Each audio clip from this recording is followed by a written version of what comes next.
Hey, what's going on everyone? Greg here, back with my initial impressions of the Galaxy S10e. I've been using this phone now for the past 24 hours, and I definitely have some strong thoughts and opinions on using this device for the past day. So let's start off with the design of the Galaxy S10e. So this phone is very interesting compared to some of other Samsung's phones in this lineup, the S10 and the S10 Plus. Most notably is that this phone does not have the curved edges that the S10 and S10 Plus phones have, opting for more of a flatter design. Your initial thought might be to even compare it to the iPhone XR, which even though the XS does have flat edges, the XR has more pronounced bezels. And this is kind of the same use case for this Galaxy S10e. The bezels are much more prominent on this device compared to Samsung's other flagship phones. The back of the device is also quite nice. It's starting to grow on me a little more than yesterday when I was using it, but I still prefer the blue color on the iPhone XR than this prism blue that the Galaxy S10e has. It is a very mirrored finish, which means it shows off a lot of fingerprints, and you can basically see your reflection in it if you ever look at the back of the phone. But it is still a nice color. It's still a sharp looking phone, and I like how the color changes depending on the different lighting situations you're in. So most of yesterday, before I really got a good hands-on with this phone, I was kind of in a dark room, but as I took this phone out into the sunlight, I really got to appreciate the color on it a lot more. It is a relatively thin device, feels really comfortable in the hands. Now, this is a smaller phone than, say, the Galaxy S10 or the S10 Plus. It has a 5.8-inch screen. Now, the Galaxy S10e does have a fingerprint sensor that is located on the power button. I really thought having it on the power button would kind of be a deal breaker, although I've been having no issues using it on the Galaxy S10e. It works, it's really fast, and it's responsive, and when you wake up the phone, your hand usually goes to that power button anyway. And from what I've been hearing from people who have the S10 and the S10 Plus, the inbuilt fingerprint scanner on those devices is a little finicky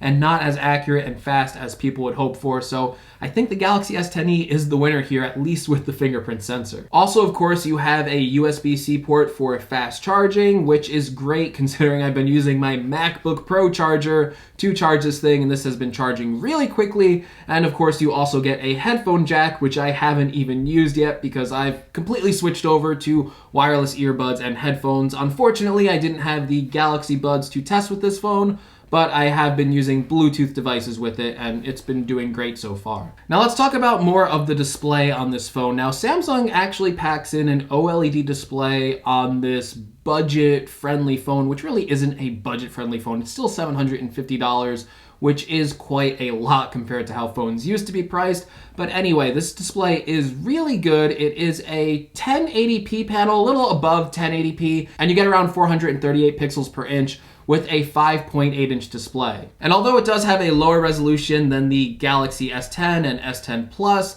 the Galaxy S10e has a great display, and it would be really hard to tell the difference between the S10 and the S10e if you put both of those phones next to each other. This phone has a really good display, so don't be concerned about its lower price point. Everything you do on it looks great, and I really like how Samsung turned down the saturation on this new line of phones. If you ever used Samsung phones previously, you know that they would boost the saturation levels right out of the box with those phones.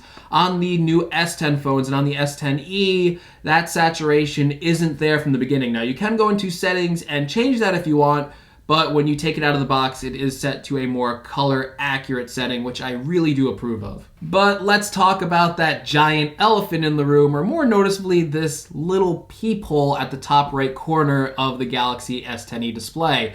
Now, when I first said I was looking at this phone, I said that I didn't think that this hole punch in the top right of the display would really bother me. I've been using a phone with a notch now for years, and I thought, okay, this is a smaller notch. It's going to be less intrusive and less noticeable than, say, the notch on the iPhone XS or the iPhone XR, but I'm kind of wrong here. This thing is a lot more noticeable than I would have thought given its size. And I'm really having a hard time explaining why it's so much more intrusive. I think it has to do with the asymmetry of that hole punch. So when you're browsing websites, especially if the website has a white background on it, you can really see that hole punch in the top right of the display stand out. And it gets worse for video. If you're watching video on the Galaxy S10e, especially if you're watching 2x1 video, which is getting increasingly more popular, it cuts out half of the screen. You kind of see this half circle on the top right of the display. And if you zoom in to take full advantage of the Galaxy S10e display, you are greeted with a full hole on the top right, and I find it really, really noticeable. I know a lot of people are probably watching this right now and going, the notch is a lot bigger. How can you say that this little tiny hole is more intrusive than the notch? But I don't know, for me, it just is. Every time I watch a video, every time I'm browsing a website, I really am drawn to the top right of the display. My eyes naturally go, what is that floating in the top right? And every time I look, it is that hole punch just sitting there. Speakers on the Galaxy S10e are good overall. I would say they get plenty loud, although there is a little bit of distortion at the high end. But my biggest problem don't come from the speakers. It's when I want to change volume with this device. I keep hitting that Bixby button. I am tuned to feel where the volume buttons are. I don't really look for them, and I keep feeling the Bixby button first, and I just keep tapping that and activating it all the time. So now with performance, like the iPhone XR came with these same exact chips as the iPhone XS, Samsung is doing the same thing with the Galaxy S10e. So you're getting the same Snapdragon 855 inside of all of these phones. And so far, performance has been really good. Now, if you're looking at raw Geekbench numbers, this still scores under the A12 chip on the iPhone XR and iPhone XS, but I really haven't noticed any performance issues on this phone like I have with previous Android phones, most notably the Google Pixel 3 XL, where I noticed a lot of performance issues. On the Galaxy S10e, I really haven't had a lot of apps closing on me. The RAM on this is 6 gigabytes, so it does manage to keep apps open for a long period of times. And even with inherent advantages from the Galaxy S10e, like being able to split screen multitask, anything that I've done on this phone so far, I really haven't been able to slow it down. But my issues have less to do with the performance on this phone and more kind of like how Android just behaves inherently. And one of my big gripes coming to this phone from an iPhone is how this phone handles palm rejection and accidental touches. So I'm constantly getting accidental touches on this phone. Even though this has a flatter edge than the S10, I'm still managing to hit this display sometimes and accidentally activating things I didn't want to activate. So one of the better examples I can give you is as I'm on a website and I'm holding the phone and maybe my thumb is accidentally touching the edge of the screen a little bit. As I start to scroll, it doesn't scroll, it zooms into the content. Now, if you do the same thing with an iPhone XS or an iPhone XR, if your thumb is a little bit on the edge of the screen, the system is smart enough to know that you probably don't want to be touching that part of the screen. And if you notice, as I'm scrolling on my iPhone, it's just scrolling, it's not zooming in. And this even boils down to the gestures on the Galaxy S10e. Now, out of the box, this doesn't have any sort of gestures when you're navigating through the device. I really like the design implementation of removing the home button on the iPhone X, and then they moved to a more navigation gesture-based system where if you swipe up, you go home. If you scroll along the bottom, you'll switch between apps. On the Galaxy S10e, you have virtual buttons, which I find a lot less pleasing. Although you can change the navigation bar and the settings on the Galaxy S10e, I find that to be even a worse implementation where it gives you 3 separate bars to swipe up. And this might sound like the smallest and most nitpicky things when you're dealing with Android versus iOS, but it's these little details in the system that stand out to me and make me appreciate iOS a lot more, and it makes me want to go back to my iPhone really badly. Okay, before I get too hung up on Android after using it for 24 hours, I still want to give it more of a chance, see if I can get used to some of these things before I nitpick it too badly.